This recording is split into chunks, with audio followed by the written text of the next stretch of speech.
Olá, está começando mais um episódio do podcast Revista Fevale. Eu sou Ramon Ferreira, acadêmico de jornalismo da Universidade Fevale, e hoje, na 53ª edição do Festival de Cinema de Gramado, eu estou aqui com a Maria do Rosário Caetano, jornalista, que já esteve presente em muitas edições aqui do festival. Seja muito bem-vinda, Maria. Um prazer estar com vocês. Então, inicialmente, eu gostaria que contasse como que foi o início da sua participação aqui no Festival de Cinema, desde a primeira edição. Como começou? A minha primeira edição foi em 1979, era a 7ª edição. Eu era repórter da imprensa brasiliense, não é? Eu cobri o festival pelo Correio Brasiliense, pelo Jornal de Brasília, alternadamente. E foi uma coisa apaixonante, porque eu fiquei primeiro encantada com a cidade de Gramado, que eu não conhecia, não é? E, por incrível que pareça, o festival nessa edição, a 7ª, não foi em época de frio, foi durante o verão, porque o Roberto Parreira, que era presidente da Embrafilme, creio, na época, ele queria um festival no primeiro semestre, que seria Gramado, e um no segundo semestre, que seria Brasília, que na época era praticamente os dois festivais que cobriam filmes de ficção. Então eu subi a serra encantada com os canteiros de hortênsia. Eu não conhecia, não tinha familiaridade com essa flor, né? E todos cobertos. Hoje, quando a gente sobe, é inverno, elas já não estão floridas, né? Então a primeira imagem que eu guardei da Serra Gaúcha e do meu pré-festival, até chegar aqui para ver os filmes, foram as hortênsias, né? E foi um ano em que ganhou o longa-metragem Raoni, um documentário do Jean-Pierre Dutillé e do Luiz Carlos Saldanha, e que Jorge Bodansky, com um filme sobre os Mucker, uma história, né, ligada aqui ao sul do Brasil, ganhou também vários prêmios. Que linda memória! Então, e qual foi o impacto do Festival de Cinema ao longo de toda a tua vida profissional e pessoal? Olha, aqui, como eu estive e estou presente, essa é a 46ª edição, eu tenho muitas histórias amorosas com Gramado, não é? A mais emocionante de todas, para mim, por incrível que pareça, ela é ligada ao México.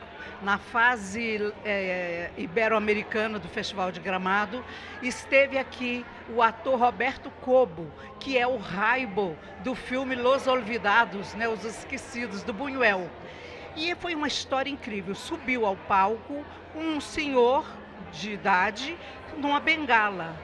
E, aliás, ele subiu com muita dificuldade. E ele explicou que tinha sido vítima do terremoto do México, não é? E tinha ficado com sequelas, tinha que usar a bengala. E eu falei, gente, olhando aquele senhor, eu falei, ele falou que tinha trabalhado com Buñuel. Eu falei, gente, esse é o Raibo do Los Olvidados. No dia seguinte, eu fui entrevistá-lo no hotel e foi divertidíssimo, porque ele pensou que estava vindo para um festival carnavalesco no Brasil, com samba, futebol e carnaval.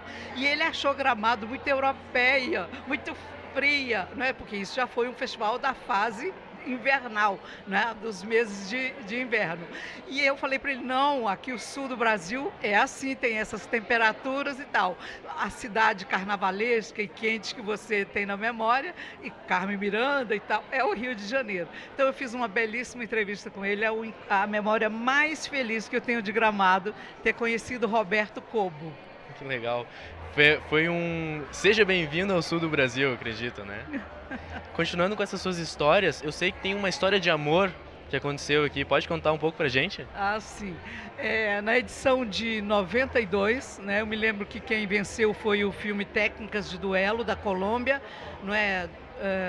E nessa edição, eu acho que eu estava no júri de curta-metragem e eu conheci um repórter e crítico do jornal O Estado de São Paulo, o Estadão, Luiz Fernando Zanioríquio, é meu companheiro até hoje, já comemoramos os 20 anos de casamento aqui, os 30 anos, esse ano são 33 anos, né? Então Gramado entrou inclusive na minha vida afetiva matrimonial, né?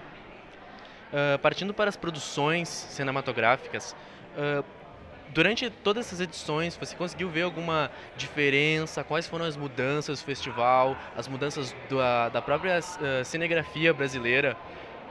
O que mais te marcou ao longo desses anos, nessas mudanças? Olha, eu acho que Gramado tem uma característica que ele preservou praticamente em todas as suas edições. Houve uma ou outra exceção, mas o Festival de Gramado ele é plural. Ele é um dos poucos festivais do país que ele aceita filmes que buscam diálogo com o público. Há filmes, vamos chamar de cabeçudos também, né? Filmes mais experimentais, mas sem esquecer os filmes que buscam esse diálogo com o público. Eu sou totalmente a favor dessa postura. Eu acho que devem ser exibidos, claros, tendo a qualidade como característica principal, não é? A razão de ser do cinema é ter qualidade, mas não se fechar num gueto, de ser um festival. O pessoal critica, é muito badalação, muito tapete vermelho. Eu acho que isso faz parte da história do cinema, não é? O público gosta dos atores, cria uma relação afetiva com atores, ter filme com atores importantes é fundamental, né? E claro, sem jamais esquecer os filmes mais experimentais, mais ousados, que querem renovar a linguagem. Aqui, por exemplo, nós vimos O Som ao Redor do Kleber Mendonça, que é um filme muito inventivo, muito criativo. Vimos O Pacarrete, que é um filme que soma humor e alegria e uma personagem muito complexa. Então, muitos documentários, né? Eu, para essa edição, estou louca para ver o filme sobre Paulo Freire, né? Que é um documentário de uma diretora norte-americana e de uma diretora brasileira. Quer dizer, Gramado será a primeira vitrine. Eu sou insistente, festival é primeira vitrine. Eu acho que os festivais como Gramado, Brasília, ou do Rio de Janeiro, todos os grandes festivais têm espalhados por todo o país, tem que mostrar filme inédito, tem que ser a primeira vitrine. Claro que um festival pequeno que está nascendo pode mostrar filmes já exibidos. Filme lançado comercialmente, jamais. Porque se ele já foi para o circuito exibidor, aí não tem, o festival não é para passar filme que já passou no circuito exibidor. É para lançar filmes, ser primeira vitrine, como Cannes, Veneza e Berlim. Não é? E para os festivais jovens que estão se fortalecendo e criando a sua história, sim, esses podem passar filmes que ainda não estrearam comercialmente, já passaram por outros festivais, mas não estrearam para o público. Estreou, aí pronto, depois é só a televisão e o streaming, não é? É essa construção desse relacionamento com o público, acredito, né? Que o festival tenta construir, né? E para ti, pensando no público, quais são as maiores vantagens e contribuições que o festival pode trazer pra gente que quer vir aqui assistir os filmes, conhecer os atores? Olha, de público, eu queria citar duas experiências assim únicas que eu tive aqui em Gramado. Eu estava na edição, creio que é 89, do que o Jorge Furtado concorreu com Ilha das Flores, que é um filme que mudou a história do documentário brasileiro. Não é? É o documentário mais conhecido do país, o curta documental, ou não, o próprio Jorge diz que é um filme híbrido, embora com base documental. Eu vi esse filme ser aplaudido de pé por 10 minutos, mesmo, isso eu assisti. Assisti outras consagrações aqui. A mais recente que eu me lembre é a de Pacarrete, né, do Alain de Berton, que também, com Marcélia Cartacho, foi uma catarse. Né? Eu acho muito importante, Gramado preza muito essa relação do filme com o público, né? Ele quer muito que o público esteja na sala, veja o filme, vá debatê-lo no dia seguinte, e isso é fundamental. O público é a razão final de um filme. O filme é feito para ser fruído pelo público, né? Então, isso é muito bom, embora, claro, haja festivais mais voltados para a reflexão, para debates mais profundos, mais teóricos e tal. Também são importantíssimos, mas Gramado se tornou a maior vitrine do cinema brasileiro. Né? A edição do ano passado teve tapetes vermelhos assim históricos. Eu me lembro da sessão do Barba Ensopada de Sangue, que o Gabriel Leone, não é? E a atriz maravilhosa, que eu vou esquecer o nome dela agora, oh meu Deus, ela é a co-protagonista do filme, eu vou cometer essa heresia de esquecer o nome de uma atriz, né? Ela os dois entraram com o cachorro do filme e o público delirou. Sabe? Parecia que nós estávamos em Hollywood. O Gabriel Leone voltava do triunfo de ter trabalhado com Michael Mann naquele filme de automobilismo, né? Estava para estrear a série do Senna, quer dizer, um astro naquele momento internacional, e ele continua, né? E aquilo, Gramado delirava, o corredor, os dois corredores que se formam em volta do tapete vermelho deliravam. Foi maravilhosa a entrada do filme O Clube das Mulheres de Negócios, da Ana Mulaer, também com um elenco fantástico, e foi um ano que Gramado estava vivendo a reconstrução do estado por causa das enchentes. O elenco da Ana Mulaer veio por conta própria, porque Gramado tinha uma limitação de aeroporto, de traslado das pessoas, e não podia, mas as pessoas vieram por conta própria, de carro, do jeito que desce. Então você vê a força do festival. Ele é um símbolo. Eu vou contar uma historinha rápida aqui. Eu tenho uma sobrinha, à vontade, Juliana Jales, né, Caetano Jales, e eu morei em Brasília 25 anos, né? E eu dizia a ela: Juliana, vem assistir o Festival de Brasília. Ela falava: não, tia, festival é Gramado, é a Gramado que eu quero ir. Foi só ela fazer 18 anos, já podia viajar sozinha, ela veio assistir o festival, tietou os artistas, levou autógrafo, e ela guardou uma lembrança maravilhosa do festival, não é? Uma ligação dela com o cinema brasileiro. Ela viu os filmes e viu a badalação também, que ela gosta das duas coisas, né? Então, é um festival único, só ele tem. O do Rio também, porque o Rio é a capital, digamos, cultural do país, tem muitos artistas, tem a Rede Globo, que é uma potência, não é, de ficção brasileira, de documentário também. Então, o público lá também tem essa badalação, mas igual a daqui não existe. É única, única, única. Não é? Gramado consegue ser, do ponto de vista da badalação, a Cannes brasileira, não é? Que legal toda essa participação do público, dos artistas, dos familiares que vêm, e que bom que mesmo depois das enchentes, no mesmo ano a gente conseguiu ter o festival firme, forte, seguindo aqui, né? Então, já para ir concluindo, teria algum último comunicado, quem sabe até um convite para todas as pessoas, para os estudantes que estão nos escutando agora? E quais são as suas expectativas para as próximas edições do Festival de Cinema de Gramado? Olha, eu acho que Gramado está investindo num aspecto que também eu acho que tem que ser muito destacado, e eu dou a ele um imenso valor. É a regionalidade. Ele está trazendo cinema do norte, do nordeste, do centro-oeste, não é? Claro que o sudeste e aqui o sul são... O Sul é anfitrião e tem a geração de Jorge Furtado toda, e a nova geração chegando. É, claro, a vitrine com a mostra de longas gaúchos, que já tem 3 ou 4 anos, a mostra Assembleia Legislativa de curtas, que é uma tradição de décadas já, não é, que são importantíssimas. É um festival que tem uma televisão, 2 televisões locais, a TV Assembleia e a TV Educativa, exibindo as premiações, né? E ainda o Canal Brasil também é o único festival que tem 3 emissoras de TV multiplicando as suas premiações e suas atividades, né? Mas voltando à regionalidade, foi aqui que eu vi o primeiro filme de Tocantins, né? Há uns 2 anos atrás, um filme dirigido por uma mulher, O Barulho da Noite, salvo engano, Eva Pereira, se não me engano também, porque eu já estou com 70 anos, às vezes minha memória eu acredito, falha, não é? Então, veio esse primeiro filme de Tocantins. O ano passado, o primeiro longa-metragem de Goiás ganhou o prêmio principal, o Kikito, de melhor filme, que foi Oeste Outra Vez, do Érico Rassi. Quer dizer, Gramado está chamando a atenção para os filmes dessas cinematografias. E há um episódio com relação ao filme da Eva Pereira, o Barulho da Noite, que vieram 200 moradores da cidade dela, incluindo a equipe técnica e artística dela, a Gramado. Então veio gente do estado de Tocantins, 200 pessoas. Isso para Gramado é uma maravilha, porque a gente não pode esquecer que Gramado é um festival de cinema, mas também é um espaço para difundir a Serra Gaúcha, que é um dos polos turísticos mais importantes do Brasil.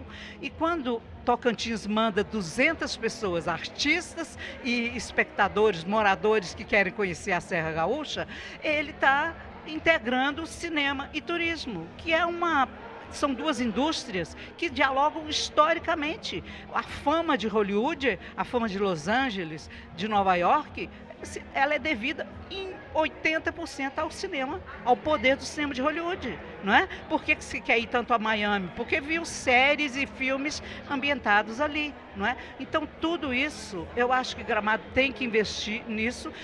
A sua universidade, eu proponho que vocês pesquisem isso, sabe? O impacto que Gramado vem causando nessa integração do país pelas suas cinematografias. O prêmio principal, a seleção do Barulho da Noite e a seleção e premiação do Oeste Outra Vez são dois, assim, para o Centro-Oeste marcou a história deles, do cinema feito em Goiás e no Tocantins, né? Embora hoje o Tocantins já pertença à região norte, já me alertaram isso, mas como Tocantins fazia parte de Goiás, eu fico insistindo que ele é centro-oestino, quando ele é um estado nortista, né? Então, para o norte e para o centro-oeste, duas seleções e uma premiação da maior importância. Muito obrigado, Maria. Agradeço muito a sua participação aqui no Podcast On. Seja bem-vinda. A gente vai te receber muito bem lá na Fevale. Maravilha. Então, um abraço enorme para os estudantes e professores da Fevale e para a equipe desse programa. Um abraço. E nesse bloco, conversamos com a jornalista Maria do Rosário.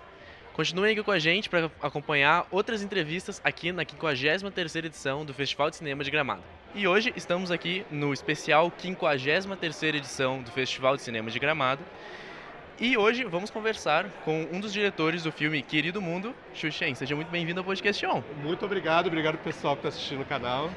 Então, inicialmente, sobre a ideia do filme, qual que é essa mensagem que ele quer passar para a vida real? A mensagem final é, parafrasear o que a Fernanda Torres falou, a vida presta, né? Porque assim, é um filme de duas almas desesperadas, desencontradas, se encontram e essa união, esse casamento simbólico entre eles, faz com que a vida prossiga, né? Então, essa união de almas, essa união do desespero que se encontra num fio de esperança é a mensagem do filme, né? Então, a vida presta, continua valendo a pena. Sobre a sua participação, como foi esse processo de chegar nessa produção? Como que surgiu a ideia? Pode contar um pouquinho como foi esse desenvolvimento pré-produção? Claro, eu já trabalho com Falabella já há algum tempo, já dirigi umas séries para ele na Globo, Pé na Cova entre elas.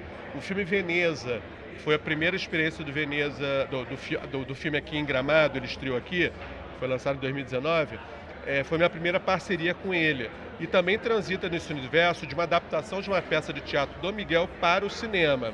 Então, o Querido Mundo foi a segunda experiência de uma transposição de uma peça do Miguel para o cinema. E ele falou assim, eu quero fazer Querido Mundo, porque esse mundo que a gente está vivendo agora é o Querido Mundo. Como o Merten falou em algum momento, que o prédio do filme ele simboliza esse caos, esse Brasil, esse lugar que está ruindo, está desmoronando. E se a gente não tenta apoiar a base dele, vai cair literalmente.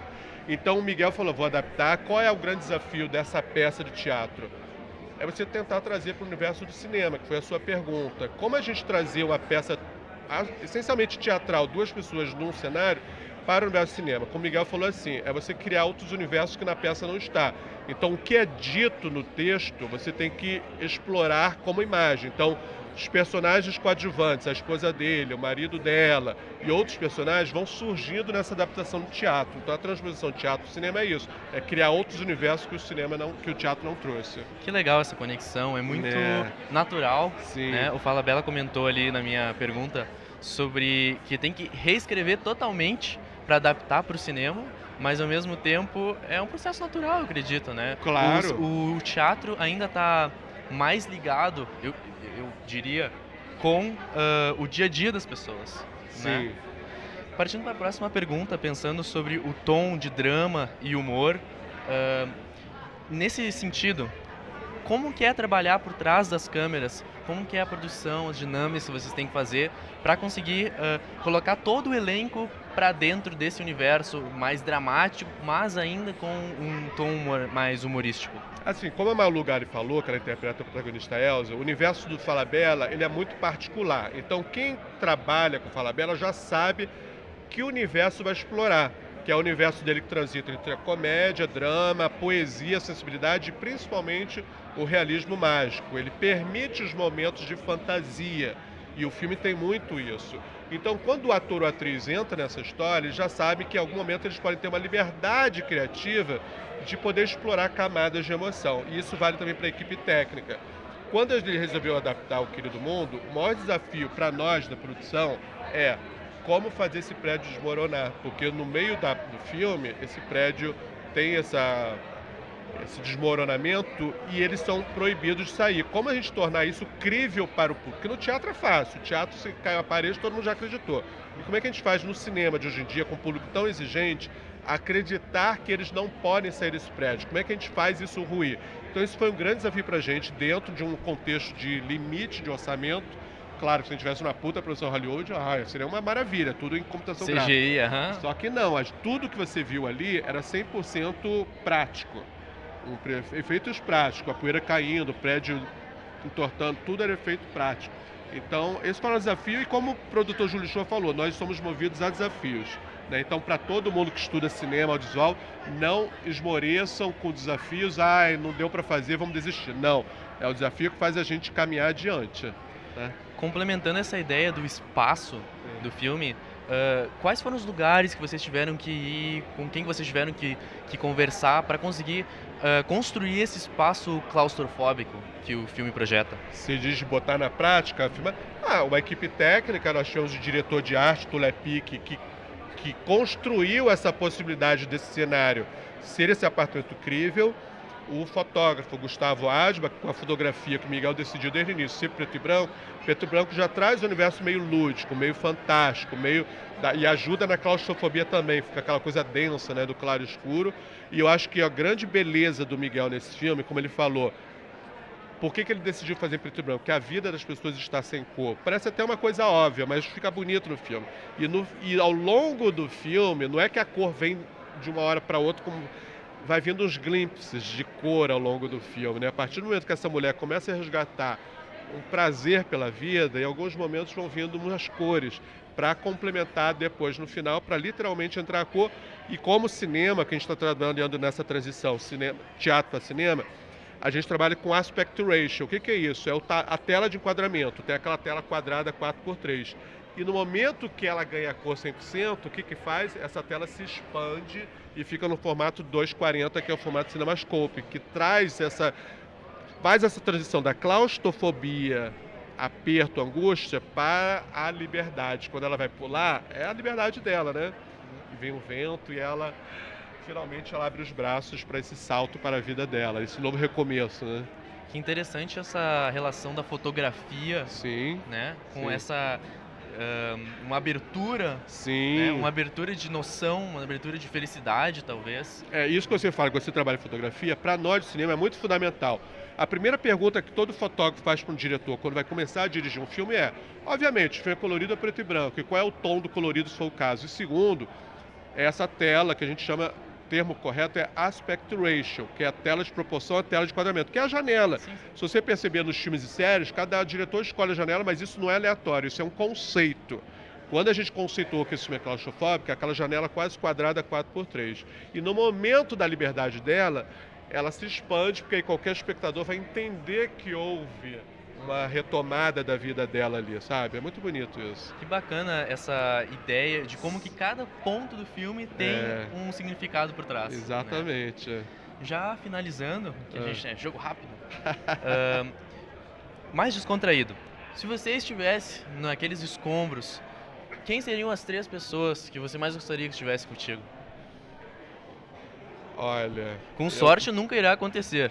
Eu vou falar de pessoas que me ajudaram muito a construir a minha base cinéfila. Como eu falei ali, eu só trabalho com audiovisual hoje porque desde criança eu sou muito cinéfilo.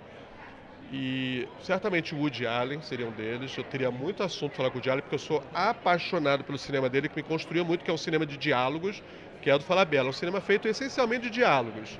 Porque você sustentar uma plateia com meia hora de filme só no diálogo não é qualquer um. Se não for um diálogo que te enriqueça, senão você não sustenta. Ele seria um, certamente. Aí dentro do universo brasileiro, vou te dizer que o filme brasileiro que eu mais amo é Iracema, uma transamazônica, porque ela tem uma linguagem que mistura documentário e ficção que eu amo. Foi dirigido pelo Jorge Bodansky e Orlando Senna. Eu botaria os dois ali para conversar sobre o processo de se fazer esse filme, que é tão lindo, é um filme que realmente me mudou, é um filme que foi até relançado no cinema hoje em dia, dos anos 70 foi lançado, porque ele é fundamental, ele é um filme raiz para a base da cinematografia brasileira. Então eu pegaria esses três aí. Faltou uma mulher, acho que tem que ter uma mulher aí, que é muito importante, para fazer equilíbrio esses homens aí. Eu botaria a Ana Mulaerte. Desculpa, tem que falar a Ana Mulaerte e Tezuka Yamazaki.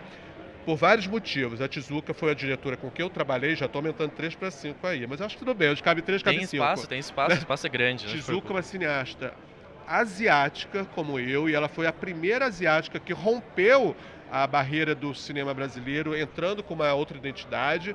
Ela é mulher e ela é guerreira. Então eu preciso da Tezuka também, certamente, no meio dessa galera.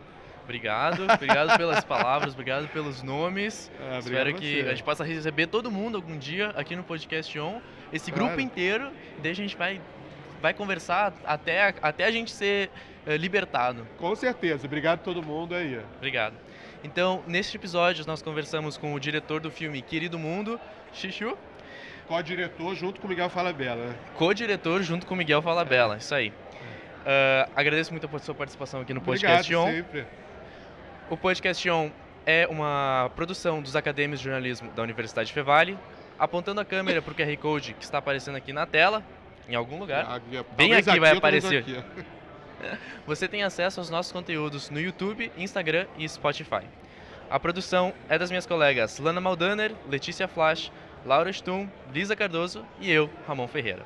A técnica, é de Carlos Pereira e Rinaldo Silveira, com as orientações do professor Marcos Santuário. Muito obrigado e até a próxima. Tchau!